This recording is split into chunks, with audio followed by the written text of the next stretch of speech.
அனைவருக்கும் வணக்கம். நான் உங்கள் ஏற்பி ஜோதிடர் மற்றும் வாஸ்து நிபுணர் ரமேஷ், பெங்களூர்ல இருந்து பேசுறேங்க. கொஞ்ச நாளா வீடியோ போட முடியல, டிராவல் பயணத்தில் இருந்ததுனால போட முடியல.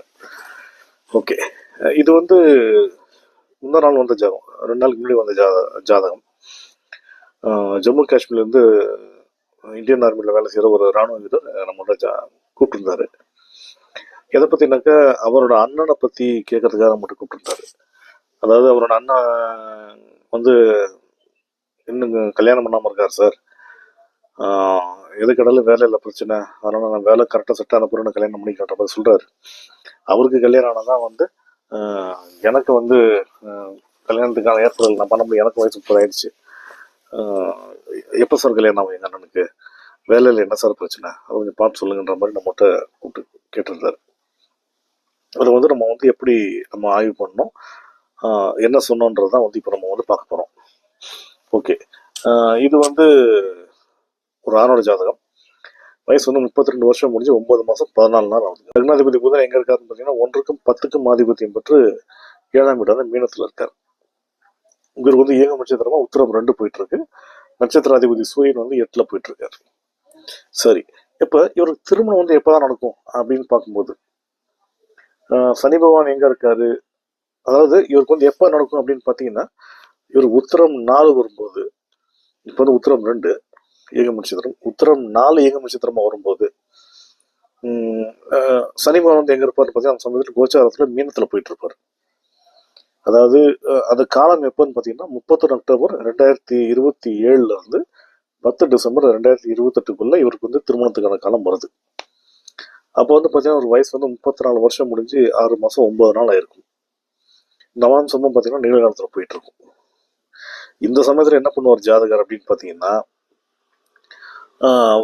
வர பொண்ணு வந்து எனக்கு மேட்சாக இருக்கணும், என்னோட பாடி கண்டிஷனுக்கு மேட்சாக இருக்கணும், என் கலருக்கு மேட்சாக இருக்கணும் அப்படின்னு தோற்றத்தை உருவப்படுத்தி என்ன பண்ணுவார், கம்பேர் பண்ணுவார். அந்த மாதிரி இருக்கும்போது என்ன ஆகும்னு பார்த்தீங்கன்னா தடை தாமதங்கள், திருமணம் கைகூடாது, இந்த மாதிரி நிகழ்வுகள்லாம் இருக்கும். பொண்ணு வந்து ஹீரோயின் மாதிரி இருக்கணும், சினிமாவில் வர ஹீரோயின் மாதிரி இருக்கணும் அப்படின்ற மாதிரிலாம் அவருக்கு வந்து எண்ண ஓட்டங்கள் போயிட்டுருக்கும். இதுவே வந்து திருமணத்துக்கான தாமதமாக போயிடும்.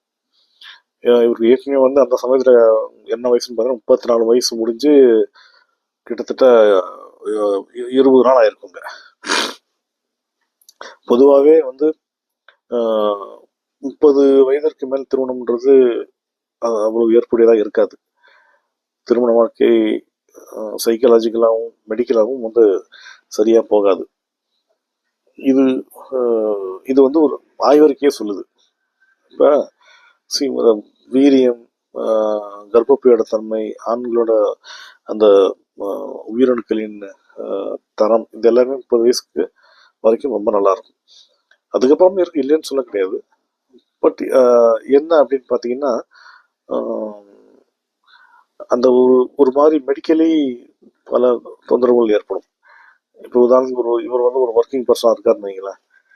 30-35 வயசுல கல்யாணம் பண்ணுறாரு. அப்போ ஒரு 36-37 வயசுல ஒரு குழந்தை பிறக்குது அப்படின்னா இவர் ரிட்டையர் ஆகிற ஸ்டேஜில் பார்த்தீங்கன்னா அந்த குழந்தை அப்போ தான் ஒரு 5வது 6வது படிச்சுட்டு இருக்கும். எவ்வளோ ஒரு மன கஷ்டம் பார்த்தீங்களா. 2வது, அந்த குழந்தை வந்து ஹெல்த்தியாக இருக்கணும்.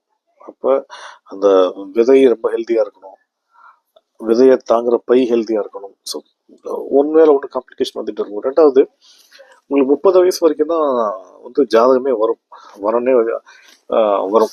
30 வயசுக்கு மேலே அப்படின்னு பார்த்தீங்கன்னா உங்களுக்கு வந்து அந்த வர்ற ஜாதக அளவுக்கு வந்து குறைஞ்சிடும். அதனால தான் பெரியவங்க என்ன சொல்லியிருக்காங்க, காலத்தே பயிர் செய்யன்னு சொல்லியிருக்காங்க. அப்போ அந்த உரிய வயது வரும்போது அந்தந்த வயதுக்குரிய நிகழ்வுகளை நம்ம கரெக்டாக செஞ்சு வச்சிடணும். அதுதான் வந்து சிறப்பு. அதனால இவங்க என்ன சொன்னோம், எதையுமே எதிர்பார்க்காதீங்க, பொண்ணோட குணத்தை மட்டும் பார்த்துட்டு வர வந்து திருமணம் பண்ணிட்டாதான் திருமணம் நடக்கும். இல்லைன்னா மறுபடியும் தள்ளி போயிடும். திருப்பி வந்து ஒரு 3-4 வருஷம் தள்ளி போயிடும். அப்போ வந்து 40 வயசுக்கு மேலே திருமணம்ன்றது நாங்கள் வந்து பார்க்கறது இல்லை. இதுவே வந்து நான் பார்க்கும்போது கேட்டதுனால சொல்கிறோம் அப்படின்ற மாதிரி சொல்லி புரிய வச்சோம். அதனால் இப்போ வர்ற பணம் வந்து எதிர்பார்ப்பு இல்லாமல் எந்த உதவி இல்லாமல் வந்து நீங்கள் வந்து திருமணம் முடிச்சுக்கணும் அப்படின்ற மாதிரி நம்ம சொன்னோம். இதில் இன்னொரு விஷயம் என்னன்னு பார்த்தீங்கன்னா, ஆக்சுவலாக வந்து இவருக்கு வந்து பூரம் 4 போயிட்டு இருந்திருக்கும் போது, அதாவது ஒரு 3 வருஷத்துக்கு முன்னாடி, எப்போனாக்கா 22 மே 2023 இருந்து 1 ஜூலை 2024 ஒரு வரன் வந்திருக்கணும். அப்போ வந்து இந்த ஜாதகரோட வயசு என்னன்னு பார்த்தீங்கன்னா ஒரு 50 வயசு முடிஞ்சு 29 நாள் ஆயிருக்கும். அதனால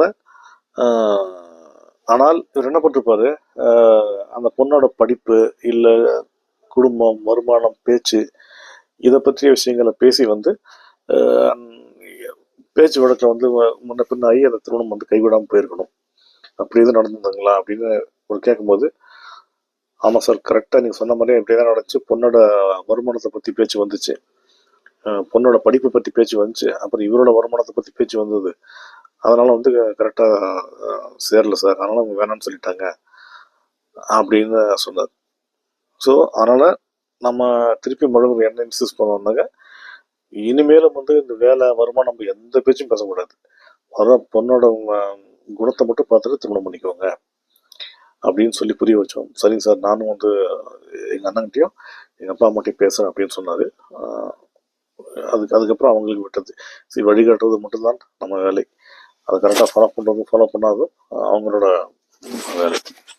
சரி, இன்னொரு துணை கேள்வி என்ன கேட்டார்னாக்கா, அவர் வந்து வேலையில் எப்போ பார்த்தாலும் பிரச்சனையாக இருக்குன்றாரு. சார், என்ன சார் பிரச்சனை? அதனால தான் வந்து நான் திருமணம் பண்ணிக்கிறதுக்கே வந்து நான் வந்து ஒத்துக்க மாட்டேன், தள்ளி போடுறேன் அப்படின்ற மாதிரி சொன்னாங்க. வேலை என்ன சார் பிரச்சனை அப்படின்ற மாதிரி கேட்டார். செவ்வாய் பகவான் பார்த்தீங்கன்னா கோச்சாரத்தில் ஏஎல்பிக்கு 5ஆம் இடம் தான் மகரத்தில் போயிட்டு இருக்காரு இந்த காலகட்டத்தில். அப்போ அந்த ஜாதகர் என்ன பண்ணுவார், தன்னோட அவசர புத்தியாலும் யோசிக்காமல் எடுக்கிற முடிவுகளாலும்